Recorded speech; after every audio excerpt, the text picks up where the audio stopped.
Hola chicos, ¿qué tal? ¿Cómo están? Bien, vamos a resolver el día de hoy nuestra teoría de ciencias básicas respecto al sistema tegumentario, ya a la piel y a los anexos más importantes. ¿Está bien? Pero también vamos a conversar del epitelio. Entonces, hoy día vamos a hablar de epitelio y eso incluye hablar de piel con sus anexos. ¿Está bien? Y vamos a tocar bastante histología. Este es un capítulo de bastante histología, que tiene varias preguntas de examen, por si acaso. Muy bien, entonces comencemos. Lo primero que tienen que recordar es que cuando tenemos un epitelio, ya, este usualmente se caracteriza porque tiene las células muy pegadas, o sea, no tiene matriz extracelular abundante. Y debajo de él tiene lo que se conoce como una membrana basal, de tal forma que la función del epitelio es servir de barrera. Entonces tienes un extremo, el exterior, y tienes otro extremo, el interior. Y el epitelio hace de barrera. Por lo tanto, tenemos que conocer las uniones celulares que mantienen esta barrera tan cerrada, tan estrecha, y también tenemos que conocer los tipos de células que componen un epitelio, ¿ya? Ahora, adicionalmente sobre esto, todos sabemos que existen glándulas, ¿no es cierto? Existen glándulas que deben secretar sustancias hacia el exterior, o sea, glándulas exocrinas. No vamos a ver acá glándulas endocrinas. Entonces, estas glándulas también derivan de la misma capa embrionaria del epitelio del cual sale. Entonces, estas glandulitas también forman parte de nuestro estudio. Acá vamos a ver los tipos, y estos tipos se clasifican según sus túbulos, según sus acinos, según su secreción, según su contenido de la secreción, etc. ¿Ya? Eso es lo que vamos a ver básicamente. Y finalmente, dentro de todos los tipos de epitelio, el que vamos a ahondar en la clase del día de hoy es el órgano de la piel. ¿Correcto? Ya está. Entonces con eso vamos a arrancar. Entonces empecemos. Los epitelios, como ven acá a la izquierda, se clasifican según su tipo de célula. Entonces cuando la célula es más ancha que alta, es un epitelio plano. Y si tiene una sola capa, ese es un plano simple. ¿Ya? Entonces este epitelio plano simple, ¿dónde lo encontramos? Por ejemplo, en los alvéolos, para el intercambio gaseoso. Lo encontramos en el asa de Henle, en la delgada descendente y delgada ascendente. Lo encontramos en la cápsula de Bowman. Lo encontramos en el endotelio de los vasos sanguíneos, ¿correcto? Ahí tenemos el epitelio plano simple. Y también en las serosas, ¿no? Antes que me olvide, en las serosas. En el peritoneo parietal, visceral, la pleura, ¿no es cierto? El pericardio, ahí lo tenemos, ¿ya? Es un epitelio de recubrimiento. El cúbico simple se llama así porque tenemos ancho y alto, correcto, de igual dimensión. Por eso se llama cúbico, cuboide, ¿ya? Y simple porque es de una sola capa. ¿Está bien? Entonces, ¿dónde tenemos este cúbico? Usualmente está en las glándulas pequeñas. Los conductos de las glándulas pequeñas suelen ser cuboides, ¿ya? ¿Dónde más? En el ovario, no se olviden. Tenemos el epitelio de recubrimiento o de recubierta ovárica, es cúbico simple. Y lo tenemos en el túbulo contorneo proximal, el túbulo contorneo distal, la rama gruesa ascendente de Henle. En el riñón solemos tener epitelio cúbico simple que hace las funciones de reabsorción y de secreción. ¿Está bien? Correcto. Ahora, el epitelio cilíndrico simple se llama así porque tiene más alto que ancho, ¿ya? Y obviamente simple otra vez porque es una sola capa de células. Acá, por favor, corrijan el diseño porque no debería haber estos núcleos de acá abajo. Ahí está mal dibujado. Son una sola capa mononuclear. Ahí está, epitelio cilíndrico simple. Entonces, ¿dónde tenemos el epitelio cilíndrico simple? Bueno, simplemente es donde va a haber más funciones de secreción. Por ejemplo, en el tracto gastrointestinal. podemos tener cilíndrico simple. Por ejemplo, en la parte de los bronquiolos. La parte final de los bronquiolos ya no tienen cilios, entonces ahí solamente es cilíndrico simple. ¿Ya? Muy bien. Y también el cilíndrico simple lo vamos a poder encontrar, por ejemplo, en el útero. En el útero, ustedes saben que es un epitelio cilíndrico simple secretor. En el útero. Y en algunos conductos de glándulas de mediano tamaño. ¿Ya? Muy bien. Ahora vamos acá. El pseudoestratificado se llama pseudoestratificado porque tiene una sola capa, pero parece que tuviera varias capas. O sea, todas las células contactan con la membrana basal, por eso es una sola capa, pero los núcleos están a diferente nivel, entonces parece varios niveles. Entonces, este pseudoestratificado clásico, lo encontramos en el aparato respiratorio. ¿Ya? También puede estar en el epidídimo, en el deferente, en el tímpano, pero el aparato respiratorio desde la porción respiratoria nasal hasta abajo a los bronquiolos, encontramos el epitelio pseudoestratificado cilíndrico ciliado, ¿ya? Que es el típico epitelio del aparato respiratorio, y este sí deben tomar atención porque es pregunta de examen. La tráquea, los bronquios secundarios y algunos bronquiolos y la parte de la laringe y la parte respiratoria de la nariz tienen epitelio pseudoestratificado cilíndrico ciliado, ¿ya? Muy bien. Ahora, el epitelio estratificado es porque tiene varias capas, ¿correcto? Entonces, dependiendo del tipo de célula, será plano estratificado porque son varias capas planas. Y acá todos tenemos el ejemplo del esófago, la vagina, por ejemplo, la mucosa oral, son planos poliestratificados no queratinizados. No lo olviden, no queratinizados, no tienen queratina. En cambio, la piel, ese sí es queratinizado. Tiene al final una capa de estrato córneo que vamos a ver más adelante, que es la queratina. Entonces, esófago, cavidad oral, vagina, piel, son planos estratificados. Esófago, vagina y cavidad oral no queratinizado, piel queratinizada. ¿Ya? Bien. Ahora, el cúbico estratificado, esto es más difícil de encontrar, pero sí lo podemos ver, por ejemplo, en algunos conductos de glándulas grandes, por ejemplo, de la mama, o lo podemos ver en la uretra masculina, también, como está sometida a bastante presión la uretra masculina, podríamos tener cúbico estratificado. ¿Ya? Cilíndrico estratificado es más raro aún, es más raro, y también lo podemos encontrar en la uretra masculina. En la uretra masculina, las partes más distales ya se vuelven cilíndricos estratificados porque soportan mayor presión. ¿Ya? Y finalmente, en el conducto de glándulas muy grandes, ¿correcto? Por ejemplo, la parte distal en la parótida o la parte distal en algunos lados en el páncreas, pueden tener este epitelio. ¿Ya?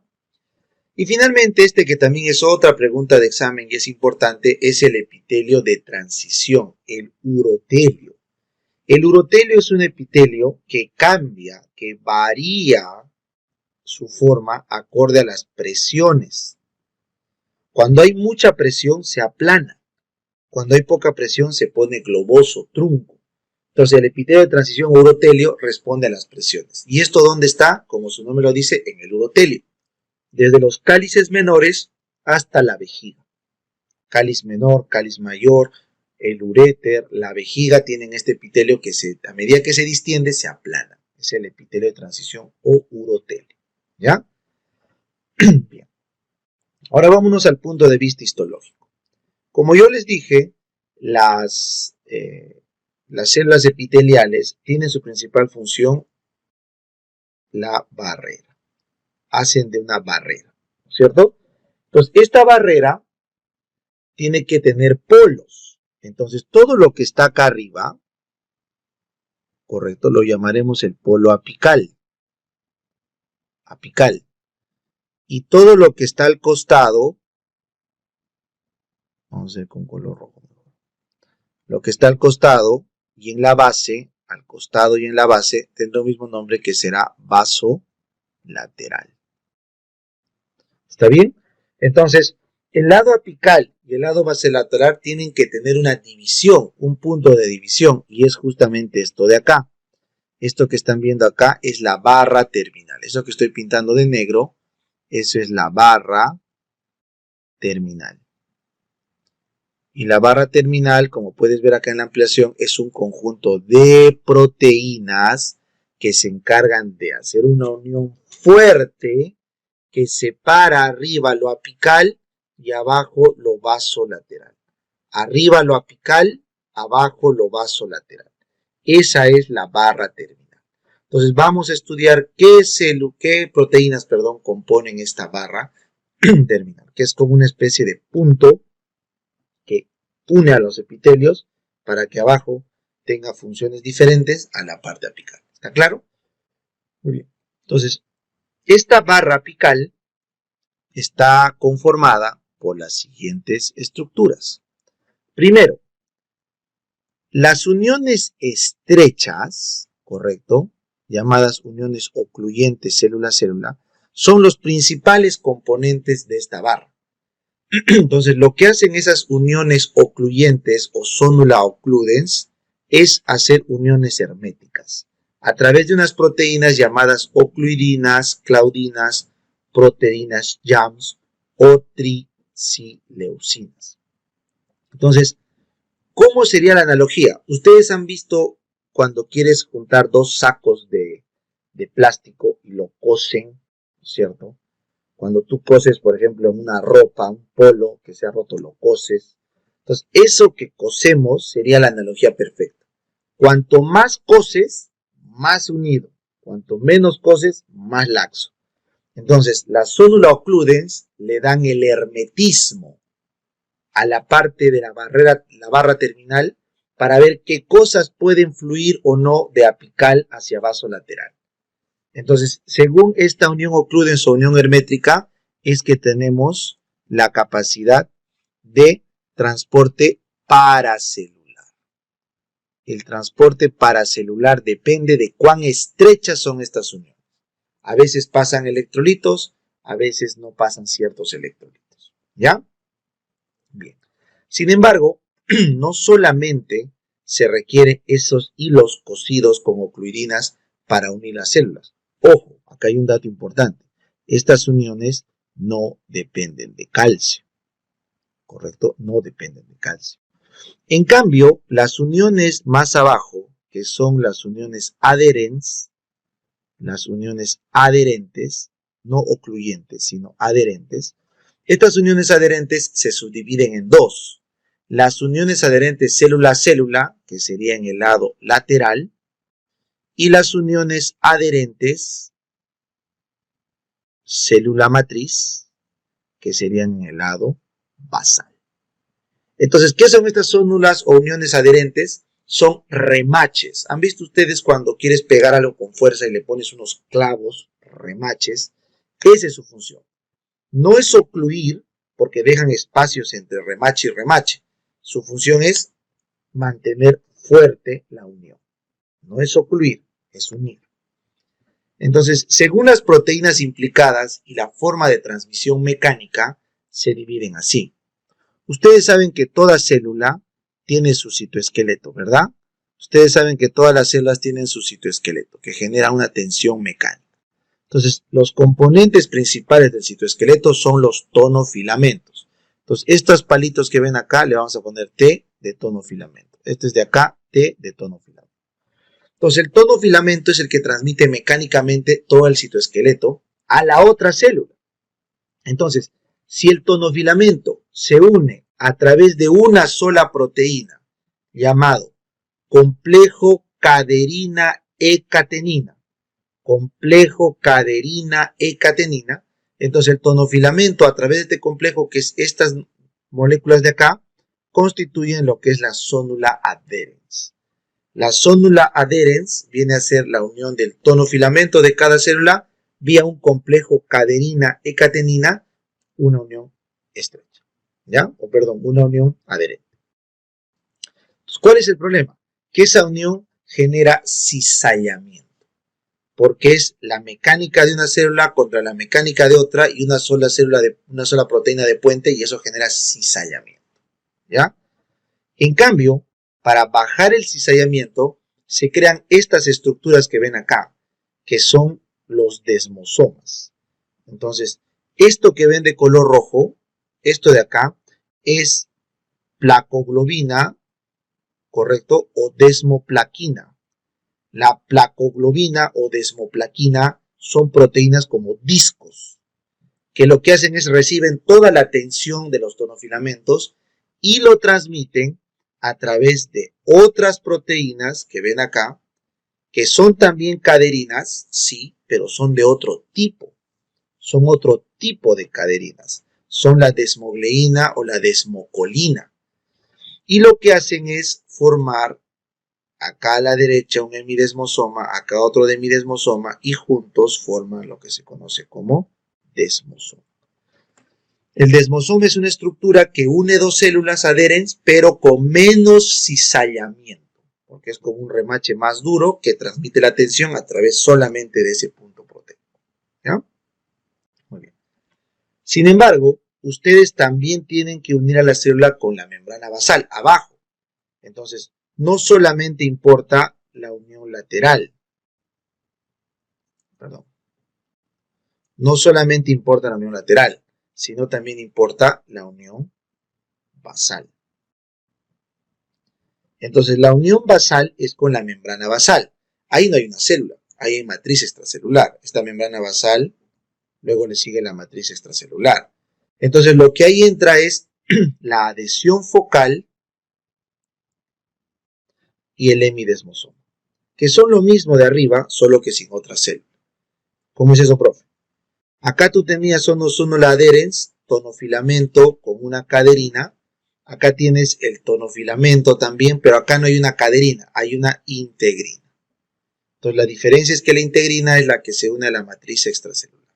Si cambiamos caderina por integrina, hemos pasado de sonula adherens a adhesión focal. ¿Está claro? Y viceversa. Acá, el desmosoma, cuando tienes acá el tonofilamento, tienes acá la desmoplaquina, la pacoglobina, tienes el hemidesmosoma, pero al otro lado no hay otro hemidesmosoma, sino tienes la matriz y la membrana basal. Entonces acá se une a través de otras integrinas al colágeno 7, al colágeno 4 de la membrana basal. Y eso se llama hemidesmosoma. Entonces recuerden, sonula adherens entre célula a célula es el análogo a adhesión focal entre célula matriz. Y mácula adherens o desmosoma entre célula y célula es el análogo a hemidesmosoma entre célula y matriz. ¿Entendido? Bien. Finalmente, un tipo especial de conexión intracelular es la unión de hendidura o gap junction en inglés. La gap junction está formado por 6 conexinas, ¿ya? 6 conexinas que se juntan y forman un conexón. Y este conexón es un poro, es un hueco, una unión comunicante de célula a célula, donde la célula le pasa de un lado a otro electrolitos, sobre todo, cargas, y de esa forma se comunican. Eso es importante en el miocardio. Las células miocárdicas son importantes porque las conexinas y los conexones de las gap junctions son importantes en las células miocárdicas porque así se comunican. ¿Ya? Bien. Finalmente, terminemos con un poco de repaso de estas uniones entre célula y célula. Ojo, ojo, antes que se me olvide, estas caderinas que están viendo acá sí necesitan calcio para interactuar, por si acaso. Las caderinas sí necesitan calcio, mientras que las ocluidinas no. ¿Ya? Entonces, bueno, hablando de eso, esto que ven acá es una caderina de un lado, una caderina del otro lado. Por ejemplo, puede ser unas 2 desmogleínas que se unen utilizando calcio. Esas bolitas oscuras son calcio. Entonces, ese es un tipo de unión homofílica. ¿Por qué homofílica? Porque es la misma proteína a cada lado de la célula. Luego acá tienes la superfamilia de las inmunoglobulinas. Acá tienes una inmunoglobulina en una célula, su fracción constante, su fracción variable, y acá tienes otra inmunoglobulina en otra célula, su fracción constante y su fracción variable. Juntos se unen, ¿correcto? Y tienes otra unión homofílica, perdón. ¿Por qué homofílica? Porque es inmunoglobulina a cada lado. Estas uniones por inmunoglobulinas suelen ocurrir más en los procesos inflamatorios, ¿ya?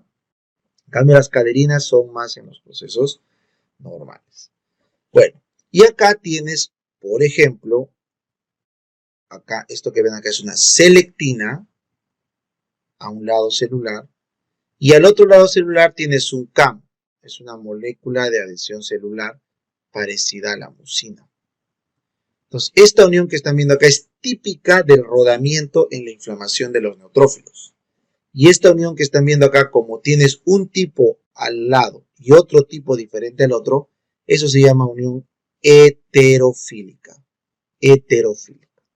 ¿Ya? Y finalmente acá tienes la integrina. Eso que está de amarillo es la integrina. ¿Lo ves? Y esto que estás viendo acá ya es fibronectina de la matriz extracelular. Entonces, esta integrina con fibronectina vendría a ser las famosas adhesiones focales. Y esa es una unión también, profe, heterofílica. ¿Por qué es heterofílica? Porque obviamente no son las mismas moléculas. ¿Ya? Bien. Seguimos. Entonces, si nos ponemos a ver en zoom, le agrandamos, lo que habíamos visto en los desmosomas, desmosoma acá y acá abajo en mi desmosoma, ¿qué cosa es, profe? Estos compuestos. ¿Cómo se llamaría estas pitas? Tonofilamentos. Correcto. ¿Cómo se llama este disco de acá que tiene? Eso tiene pacoglobina y desmoplaquina. Correcto. Y tengo lo mismo en ambos lados. Tonofilamentos. Vamos a otro color porque lo voy a confundir.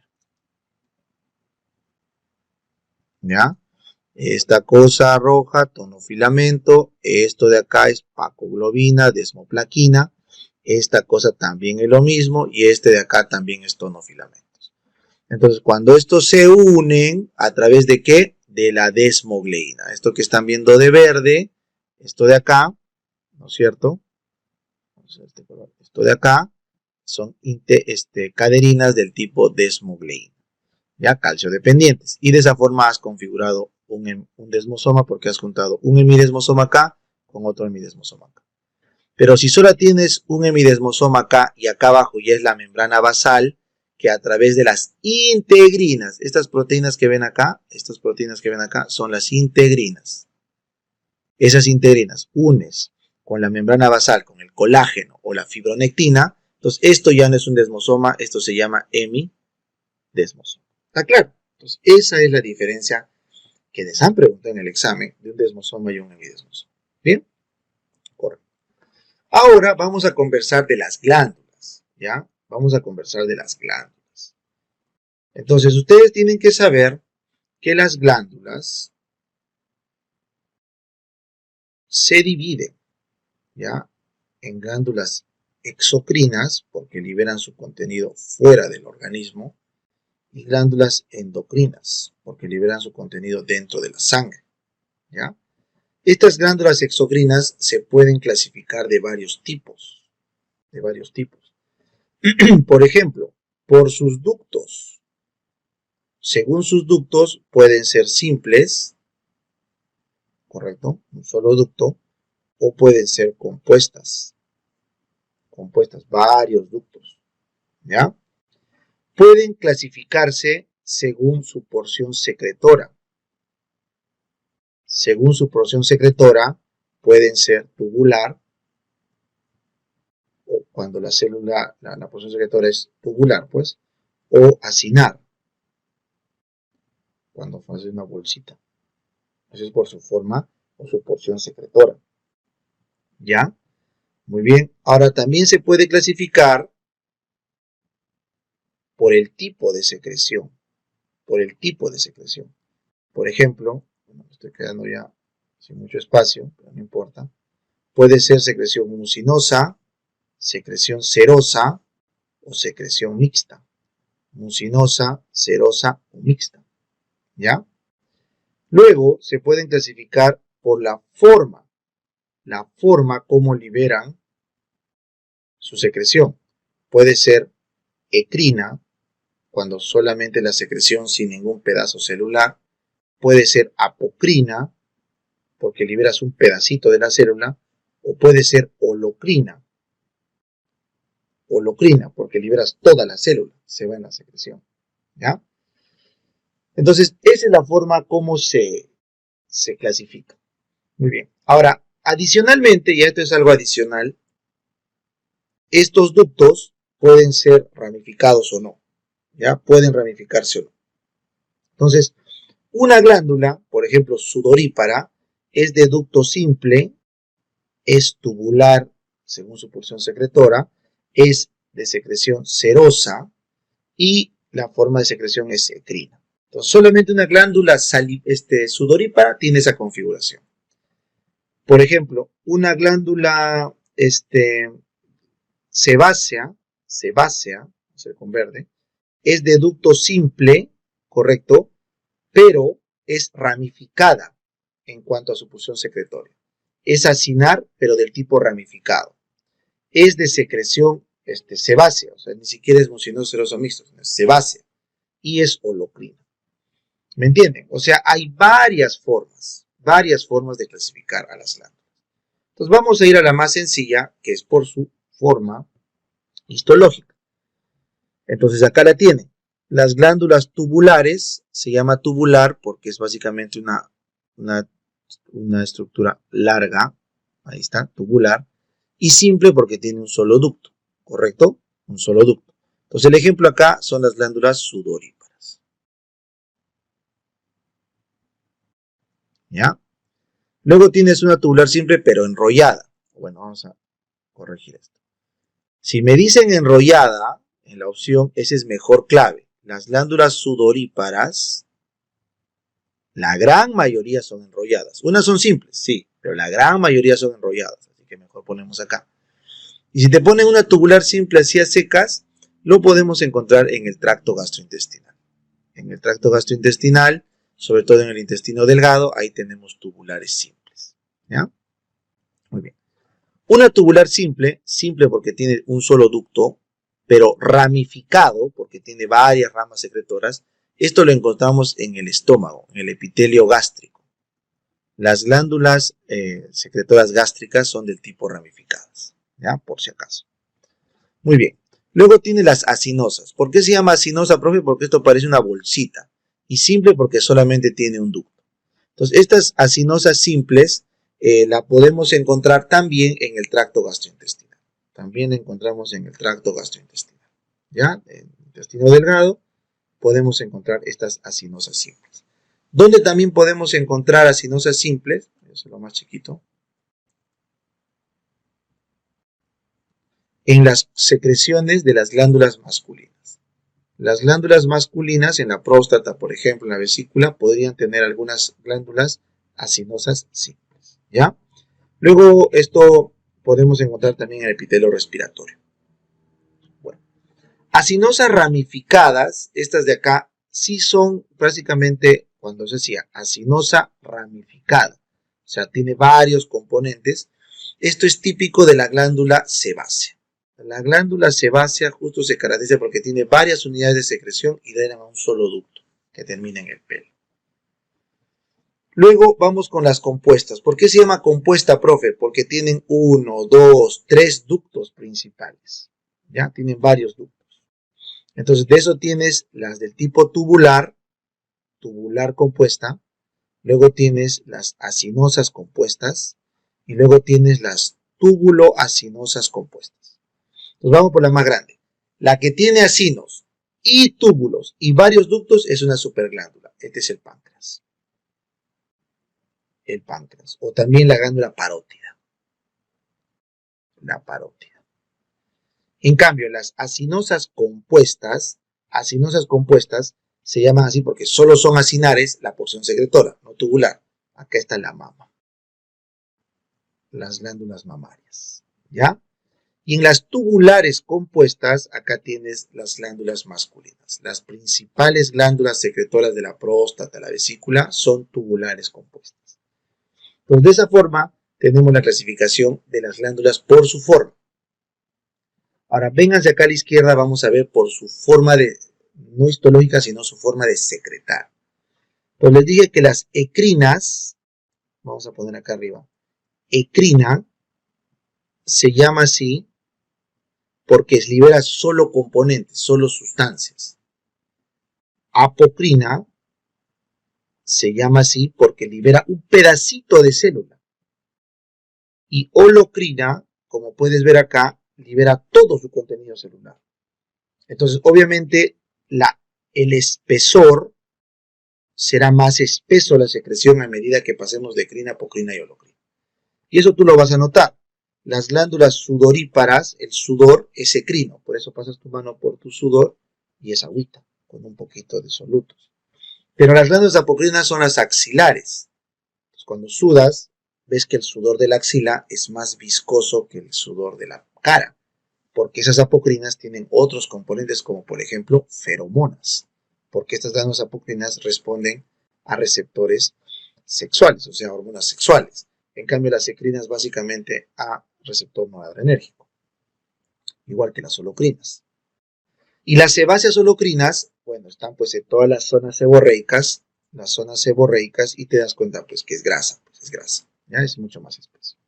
Muy bien, entonces hasta ahí hemos hecho todo el repaso de epitelio y de glándulas. Ahora toca conversar de la piel como órgano, ¿ya? Entonces vénganse acá.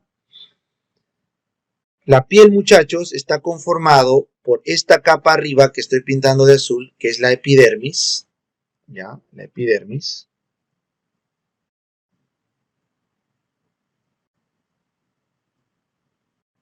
La epidermis. Y separado por una membrana basal, que es esto que estoy remarcando de negro.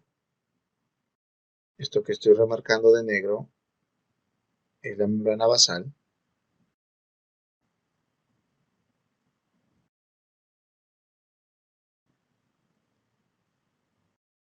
Ahí está. Membrana basal. Y lo que estamos haciendo abajo, esto que está acá abajo, es la dermis. La dermis. Entonces, ¿cuál es la diferencia básicamente entre la epidermis y la dermis? La epidermis viene del ectodermo. La dermis viene del mesodermo. La epidermis es un epitelio plano, poliestratificado, queratinizado, compactado.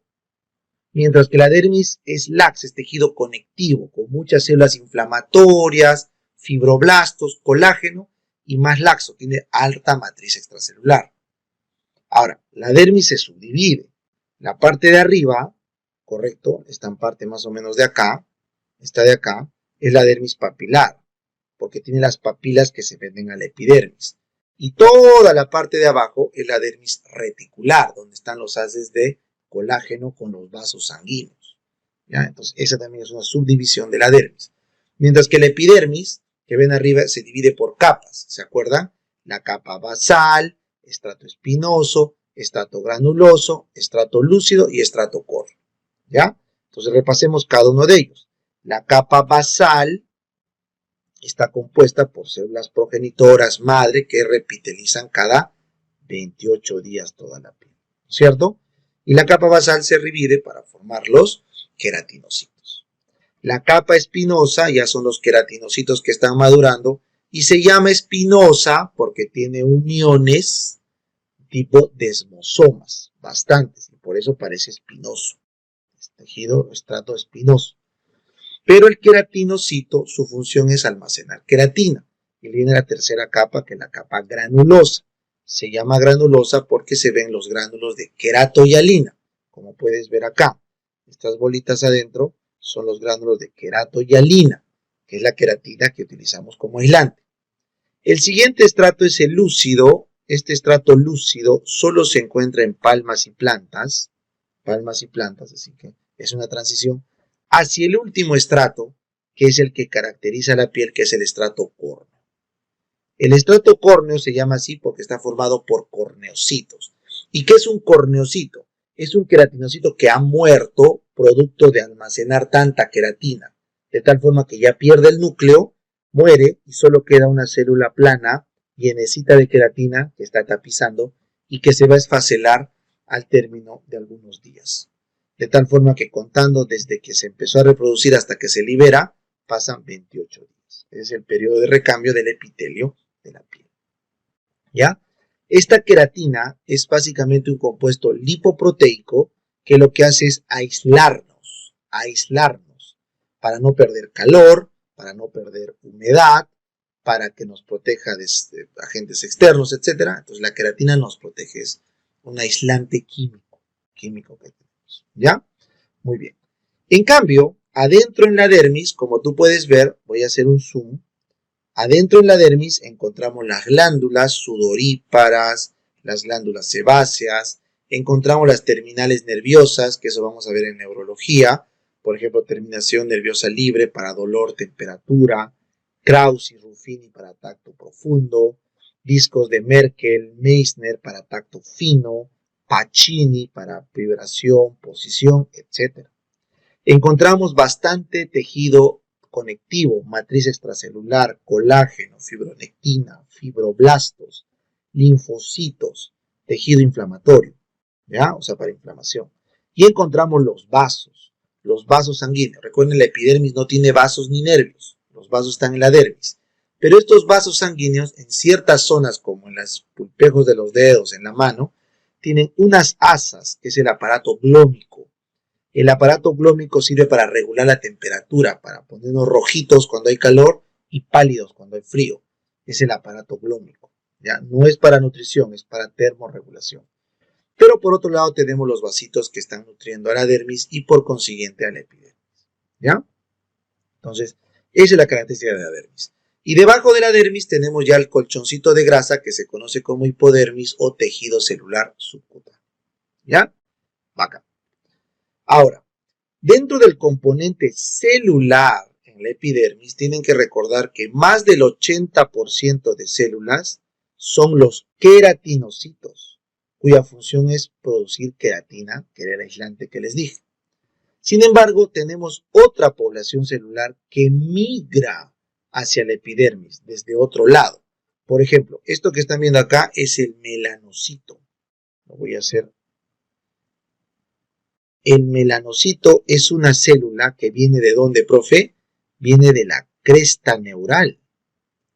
Viene de la cresta neural, o sea, tiene tejido neuroectodérmico. Y por lo tanto, va a tener esto que son las dendritas, prolongaciones dendríticas del melanocito. Y esas prolongaciones dendríticas, ¿qué hacen? Llevan los gránulos de melanina o melanosomas. Entonces, ¿dónde se asienta un melanocito? En el estrato basal. Acuérdense, el lugar donde se asienta el melanocito es en el estrato basal. Y de ahí manda sus dendritas como unas ramas hacia el estrato espinoso para llevar la melanina a los queratinocitos. El color de la piel depende de tres cosas: la melanina, la vascularización y el grosor. El principal de los tres es la melanina. Todos nosotros tenemos el mismo número de melanocitos, pero lo que diferencia es la cantidad de producción de melanina, y eso nos da los 7 fenotipos cutáneos, desde el albino hasta el negro, pues la piel más negra que puede haber por melanina. Son los extremos, ¿correcto? Y en el espectro tenemos todos los colores de melanina que hay. Pero ya seas albino o negro extremo, o en el medio, tú puedes tener una mancha roja. Eso es por los vasos, ¿correcto?